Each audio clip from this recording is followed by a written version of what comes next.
मैं fast track सर्वे से प्रेम शंकर पाठक और हमारे साथ हैं आज के मेहमान आनंद देव राणा जी, जो हिंदू कॉलेज से ग्रेजुएशन किए हैं और अभी जो है तैयारी में लगे हैं इलाहाबाद से। और आज जो है 23 जनवरी है, एक ऐसा दिन जो एक ऐसे महापुरुष को जन्म देता है जो देश का प्रथम आईएएस होता है, यानी बैरिस्टर, और अंग्रेजी व्यवस्था को उखाड़ फेंकने की उनमें ताकत होती है।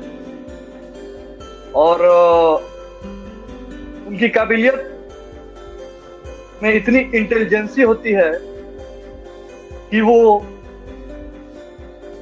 चर्चाओं में मर जाते हैं लेकिन वो जिंदा रहते हैं और लोगों के दिलों में जिंदा रहते हैं। तो आज की चर्चा हमारे देश के पहले बैरिस्टर सुभाष चंद्र बोस पे होगा, जिनको नेताजी के नाम से जाना जाता है।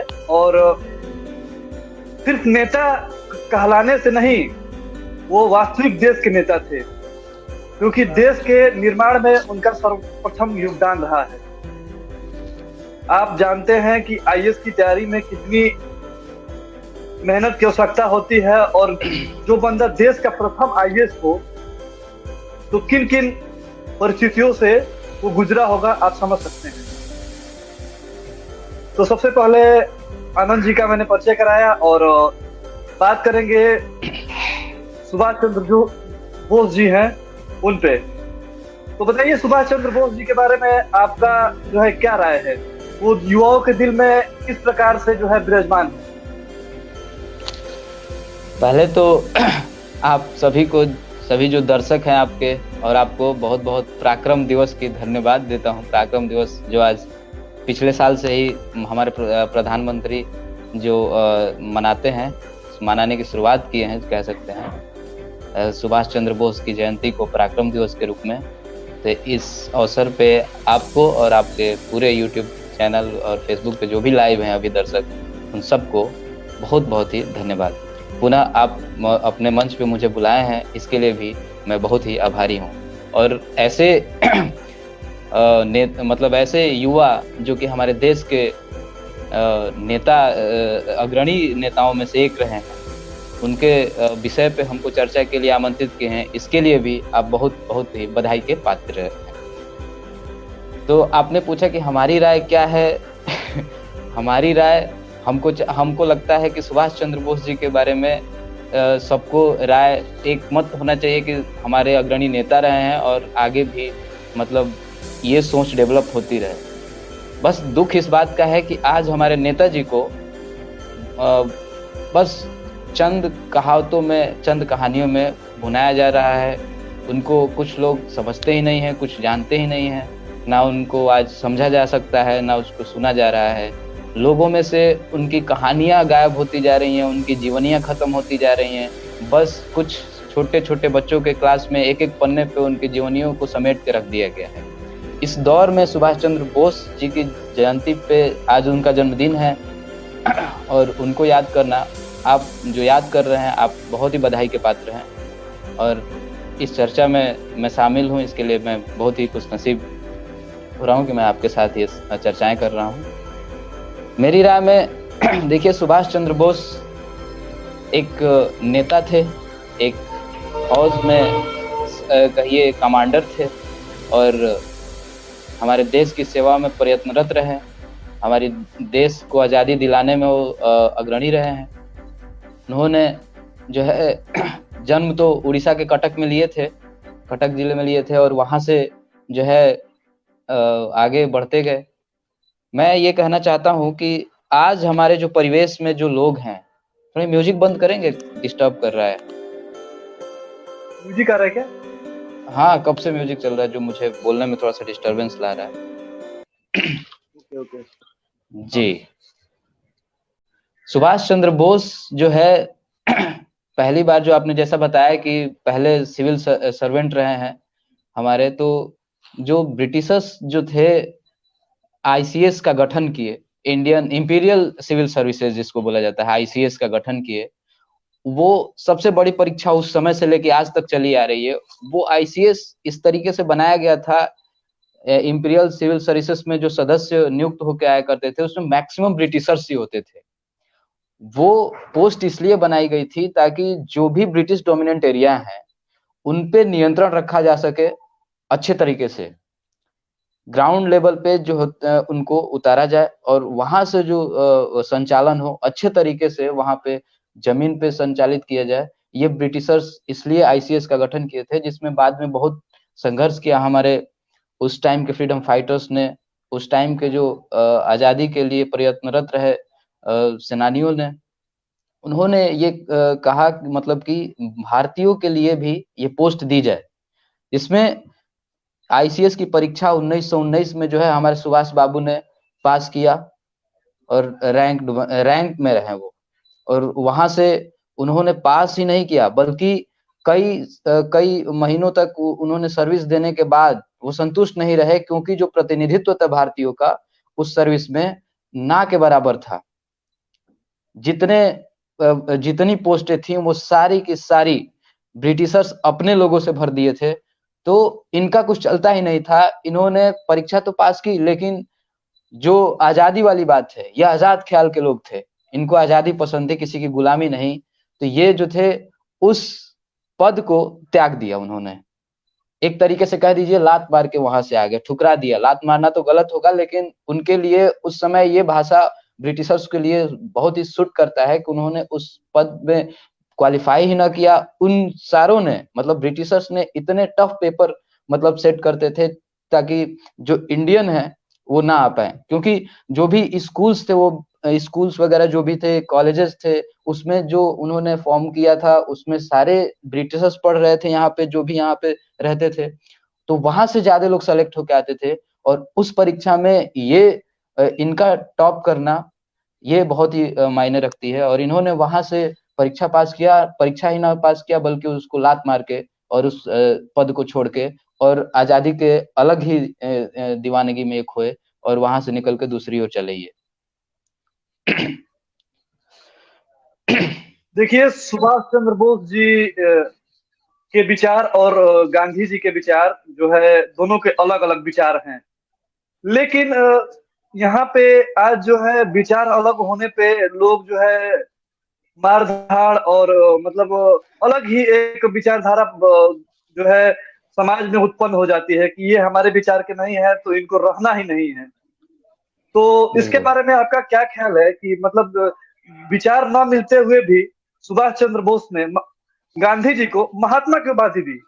ये कैसा जो है एक सोच है और आज की सोच में क्या अंतर है? देखिए सुभाष जी और गांधी जी, गांधी जी की जहां तक हम सुभाष बाबू की बात करें, नेताजी की बात करें, तो उनकी बात बिना गांधी जी के लायक पूरी ही नहीं हो सकती है। और आज का जो परिवेश है ऐसा कि हम गांधी जी को डिफरेंट तरीके से देखते हैं, गांधी जी को पार्टीशन के रूप में देखते हैं कि उन्होंने एक आग जलाई है देश में, उन्होंने पार्टीशन कर दिया इंडिया का। कोई उनके मूल तत्वों में नहीं जाना चाहता है, कोई गांधी को नहीं पढ़ना चाहता है, कोई सुभाष को नहीं पढ़ना चाहता है। सब लोग ऊपर ही छिछले तौर पे पढ़ पढ़ के, छिछले तौर पे जानकारियां लेके और गांधी को कुछ गलत कह देना, सुभाष बाबू को मतलब गलत कह देना। पहले इन दोनों का समन्वय देखिए। गांधी जी सुभाष बाबू जो थे गांधी जी के वैचारिक विरोधी थे, न कि उनके विरोधी थे। बहुत ही घनिष्ठ संबंध रहा गांधी जी। गांधी जी ने अपने पूरे लाइफ में कोई राजनीतिक पद धारण नहीं किया कि उनके मन में थोड़ी सी भी लालच आ जाए, इस सोच से कोई राजनीतिक पद नहीं धारण किया। जो हमारे सुभाष बाबू थे उनका मतभेद तब हुआ जब देखिए, जब 1930 में जो लाइव है, हाँ जुड़ गए। हाँ बोलिए सर, एक लोगों का फोन आ गया था इसकी वजह से डिस्टर्ब हो गए। हाँ, तो अच्छा क्या अच्छा आपकी अच्छा। विचारधारा उस पे? जी जी। मैं वही बता रहा था कि आज हम जो है सुभाष बाबू को बिना गांधी जी के जोड़े हम समझ ही नहीं सकते हैं। सुभाष जी जो थे वो गांधी जी के वैचारिक विरोधी रहे हैं, लेकिन उनके घोर समर्थक रहे हैं। मतलब उनके व्यक्तिगत तौर पे उन्होंने में घनिष्ठता रही है, जबकि वैचारिक तौर पे उन्होंने मतलब उनके अंदर जो थी थोड़ी सी मतभेद थी। वो मतभेद तब आया जब 1930 में जब गांधी जी आंदोलन चला रहे थे, सत्याग्रह आंदोलन किया था। उस समय तो सुभाष बाबू घोर समर्थन दिए थे उनका, मतलब उनका समर्थन किए थे उस टाइम। लेकिन जैसे 1931 में जब गांधी इरविन पैक्ट साइन हुआ, उस टाइम पे थोड़ा सा इनको खटका और इन्होंने जो है गांधी जी से थोड़ी सी वैचारिक दूरी बना ली। इसको हम थोड़ा सा इस तरीके से देखें। अब देखिए, वैचारिक विरोधी के तौर पे वहां तक लोग जान जाते हैं कि विरोधी था, छोटी किताबों में भी पढ़ा दिया जाता है, सिखा दिया जाता है इस तरीके से कि गांधी एकदम से मतलब गलत साबित हो जाते हैं कि गांधी जी जो हैं उनके द्वारा चुनाव लड़ाया गया और गांधी जी के कैंडिडेट हार गए, तो समझिए क्या हो गया। ऐसा कुछ नहीं हुआ। देखिए इन लोगों में राजनीतिक संबंध देखिए क्या हुआ कि 1900 आपको लगभग 1938 में चुनाव लड़े ये हमारे सुभाष बाबू जो है कांग्रेस के प्रेसिडेंट भी रह चुके हैं, प्रेसिडेंशियल इलेक्शन लड़े और 1938 में जो है गांधी जी उनको लड़ाए, प्रेसिडेंशियल इलेक्शन लड़ाए, मतलब अलग होके जब उन्होंने कांग्रेस से अलग हुए तो सुभाष बाबू प्रेसिडेंशियल इलेक्शन एक अपनी पार्टी गठन करके लड़े, है ना। फॉरवर्ड ब्लॉक पार्टी के नाम से उन्होंने एक पार्टी बनाई और उनका जो है गठन किया उन्होंने, और उस पार्टी से अपनी जो है लड़ाई लड़ी कांग्रेस के खिलाफ, मतलब वो अपना वो लड़े और उसमें जीते। जो है पहले वाला इलेक्शन जो था हमीरपुर वाला, हमीरपुर क्षेत्र से उन्होंने अध्यक्ष का चुनाव लड़ा और वहां पे वो जो है हार गए चुनाव। दूसरी बार 1939 में जो है तिरुपति से उन्होंने चुनाव लड़ा, जिसमें इनके सामने कोई खड़ा होने को तैयार ही नहीं था, कोई नहीं तैयार था। देखिए मैं गलत कर रहा हूँ कि पिछला जो चुनाव था हमीरपुर में वो भी जीत गए। अगली बार जब चुनाव हुआ तिरुपति में तो उस समय थोड़ा सा वैचारिक मतभेद दोनों में काफी बढ़ गया था, जिससे कि जो है गांधी जी जो है वो बोले, मतलब वो अपना एक कैंडिडेट खड़ा करा रहे थे वहां पे, कह रहे थे कि आप सुभाष बाबू के खिलाफ लड़िए, मतलब चुनाव। ऐसा नहीं है कि उनसे बहुत ज्यादा मतभेद था, मतभेद बस विचारों पे था कि वो अग्रेसिव पॉलिटिक्स कर रहे थे और ये थोड़ा सा मतलब धीरे धीरे चीजों को लेके चलना चाहते थे। और सुभाष बाबू को ये धीरे धीरे वाला काम पसंद नहीं था, वो चाहते थे कि आजादी बहुत जल्दी से ले लेनी चाहिए, इतना देर नहीं होना चाहिए। तो उन्होंने प्रेसिडेंशियल जब चुनाव लड़ा तिरुपति से, तो उनके सामने खड़ा होने के लिए कोई व्यक्ति नहीं था। वो सुभाष बाबू के सामने हारना कोई चाहता ही नहीं था, ना उनके समक्ष खड़ा होकर लड़ना चाहता था। तब गांधी जी के कहने पर पट्टाभी सीतारमैया जो थे वो चुनाव लड़े, और वहां पे चुनाव लड़ने के उपरांत पट्टाभी सीतारमैया ने बड़े मार्जिन से हारा भी सुभाष बाबू से। तो गांधी जी को इस तरह से लोग देख लेते हैं कि हार गया। लेकिन देखिए यहाँ पे समझने वाली बात है ये कि सुभाष बाबू जीतने के बावजूद गांधी जी के सम्मान में वहां पे उन्होंने अपने पद का रिजाइन दे दिया। तब जाके गांधी जी ने राजेंद्र प्रसाद को वहां पे अध्यक्ष चुना और वहां पे अध्यक्ष बनाया गया। तो ये वहां पे संबंध देखिए, यहाँ पे कितना घनिष्ठता का संबंध दिखाता है कि गांधी जी के सम्मान में सुभाष बाबू ने अपना पद त्याग दिया, जबकि वो एक इलेक्टेड प्रतिनिधित्व कर रहे थे, इलेक्टेड मतलब पोजीशन पे थे वो। और हम आज किस तरीके से उनको इस तरीके से गांधी जी को पेश कर देते हैं, सुभाष बाबू को पेश कर देंगे, कि समझ में नहीं आ रहा है। तो इसको थोड़ा सा हम लोग को समझ के चलना चाहिए और भुलाया नहीं जा सकता दोनों के योगदानों को। देखिए देश में तो बहुत लोग थे उस टाइम आजादी के समय में, लेकिन एक बंदा आता है, वो आईएएस की परीक्षा निकालता है और फिर आजादी के आंदोलन में अपना योगदान देता है, और फिर उनकी मौत की खबरें चलती हैं, और फिर उसके बाद ही पता चलता है कि वो बंदा जिंदा है। तो इस प्रकार की इंटेलिजेंसी के बारे में आप क्या कहना चाहते हैं? बहुत तो लोग उस समय बहुत लोग थे, और ऐसी चीजें किसी के खिलाफ न चली और सुभाष चंद्र बोस के खिलाफ चली, और आज भी जो है पता चला कि अभी अभी उनकी मृत्यु हुई है। और तो वास्तव में एक बहुत बड़ी उपलब्धि और एक इंटेलिजेंसी मानी जाएगी। इसके बारे में आपकी क्या राय है? देखिए सुभाष चंद्र बोस जी जो थे बड़े मैजिकल किस्म के इंसान थे। वो सारा काम कर देते थे, किसी को पता भी नहीं चलता था। वो कब कहाँ पे चले जाते थे किसी को खबर नहीं होती थी। वो रूप बदलने में बहुत माहिर हुआ करते थे, बहुत रूप बदलते थे। उन्होंने देखा कि यहाँ पे जो लोग हैं वो, उन लोगों का योगदान तो है आजादी में, ये लोग बड़ी धीरे धीरे काम कर रहे हैं, इनको बड़ी तेजी थी आजादी की। वो सोचते थे कि आजादी जल्दी से लिया जाए। हमारा देश 200 साल तक गुलाम रहा, वो अब और नहीं रहना चाहते थे। तो उन्होंने समझा, बारीकियों को समझा, और उनको लगा कि जो देश में लोग हैं वो जो है वो तो प्रयासरत है ही, हमें अब बाहर से लोगों को इकट्ठा करना पड़ेगा।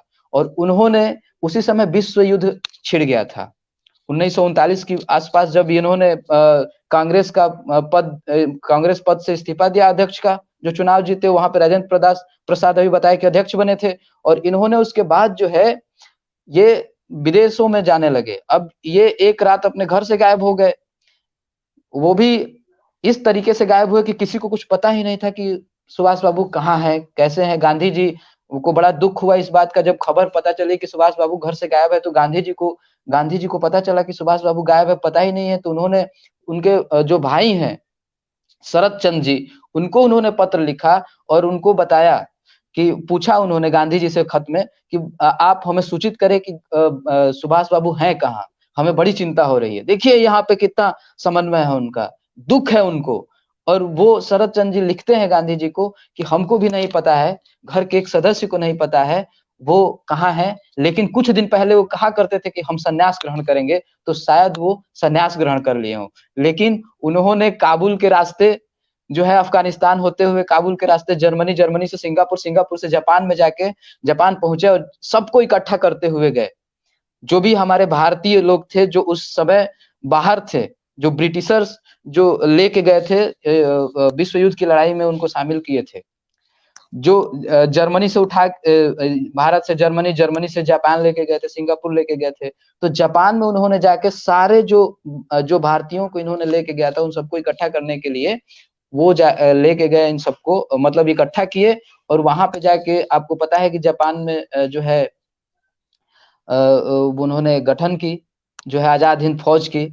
और वहीं पे जो है इंडियन नेशनल आर्मी के फाउंडर जो थे मोहन सिंह जी, वो अब उन्होंने अपनी इंडियन नेशनल आर्मी की कमान जो है वो दिए, इन सुभाष बाबू को दिए। ये दोनों मतलब संस्थाओं को मिला के इन्होंने कमान संभाली और आगे एक सेना तैयार की, जो कि आजादी की लड़ाई में जो है बहुत ही योगदान दिया इन्होंने।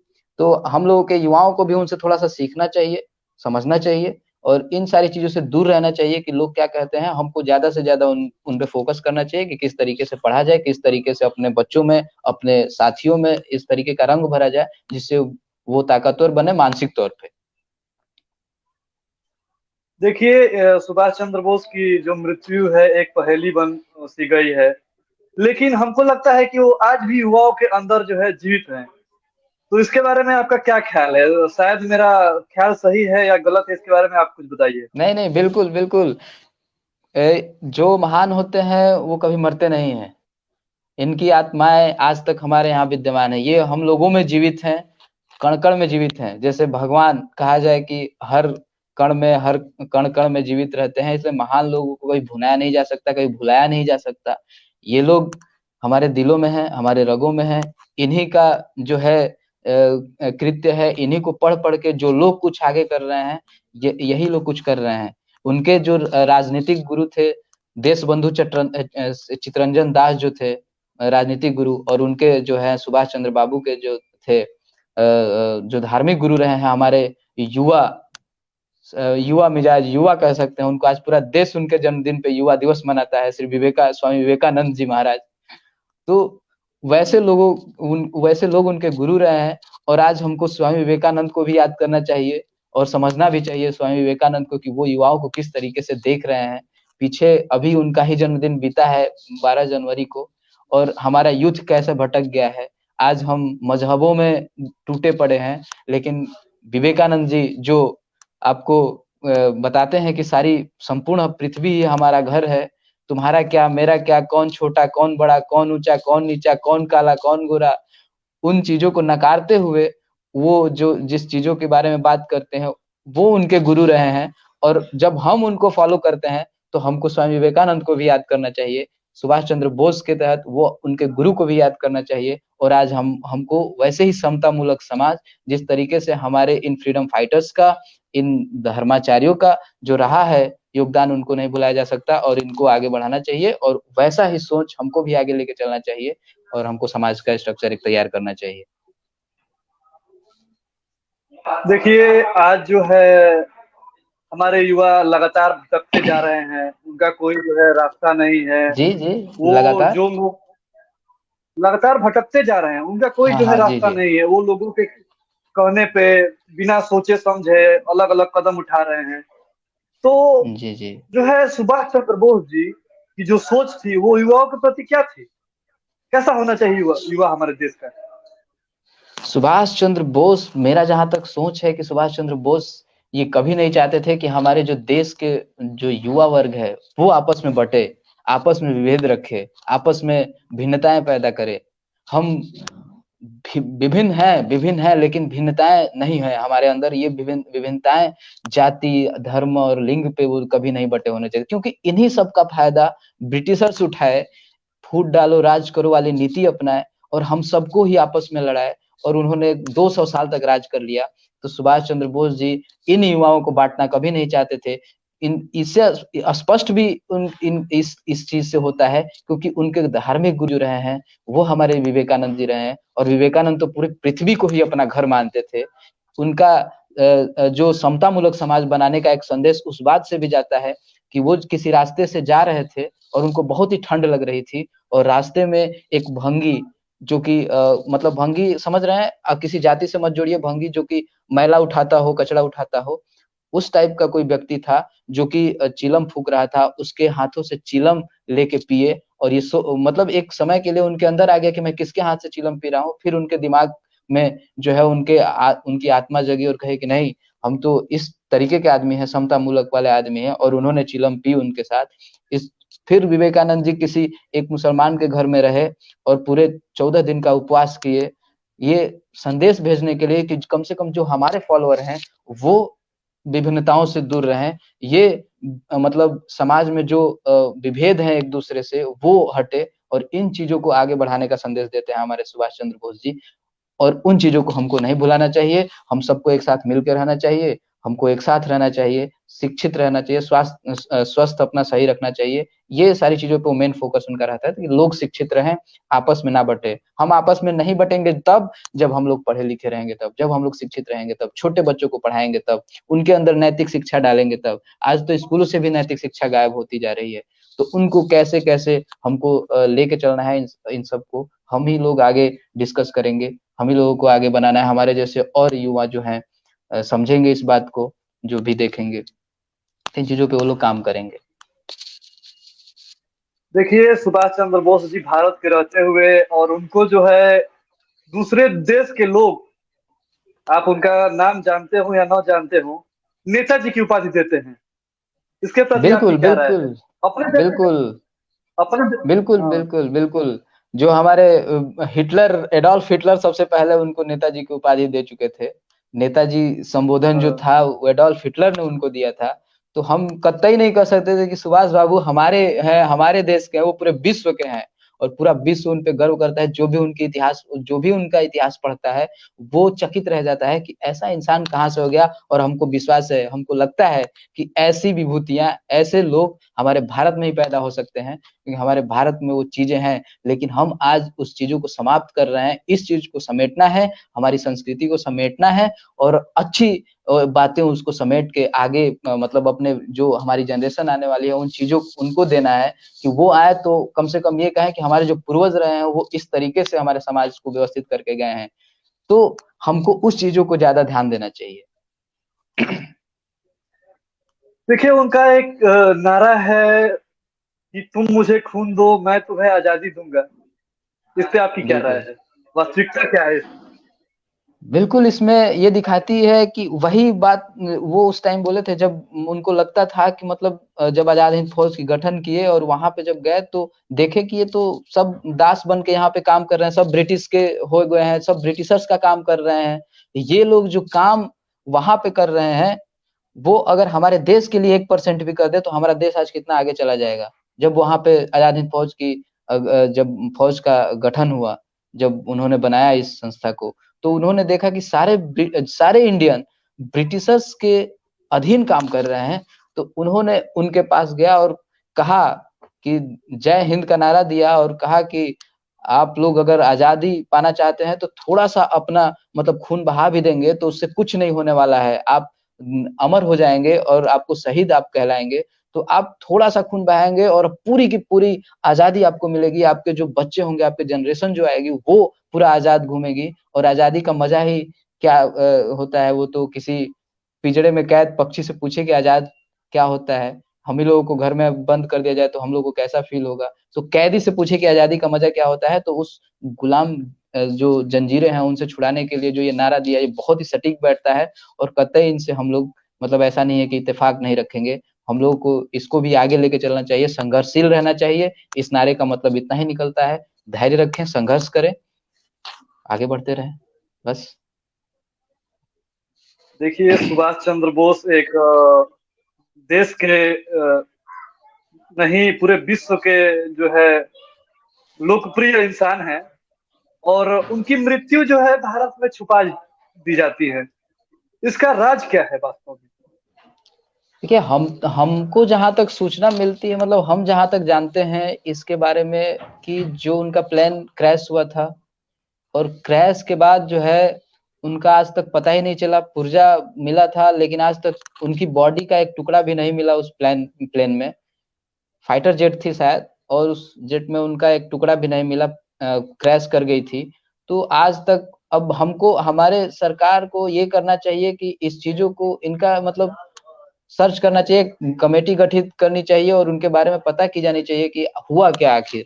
लेकिन उस टाइम भी कुछ नहीं हुआ, आज तक कुछ नहीं हो रहा है। ऐसे ही बहुत विद्वान जो रहे हैं वो उनकी मतलब इस तरीके से मृत्यु हो जाती है और आज तक हम लोग कुछ नहीं कर पाते हैं। राजीव दीक्षित जो है उनकी मृत्यु हो गई और उनका सर्च नहीं किया गया। हमारे जो है लाल बहादुर शास्त्री जी ताशकंद में गुजर गए, उनका निधन हो गया, कैसे हुआ आज तक कुछ पता नहीं चला। तो हमको लगता है कि इनका मतलब पता करना चाहिए कि ये कैसे हुआ और सरकार को स्टेप लेना चाहिए कि ऐसे महान महान जो लोग हैं उन वो चले जाते हैं बिना कुछ बताए, बिना कुछ समझाए। लोग सुनना चाहते थे, आगे देखना चाहते थे उनको, लेकिन वो गुमनाम तरीके से वो गायब हो गए और इन चीजों पे बड़ा दुख होता है।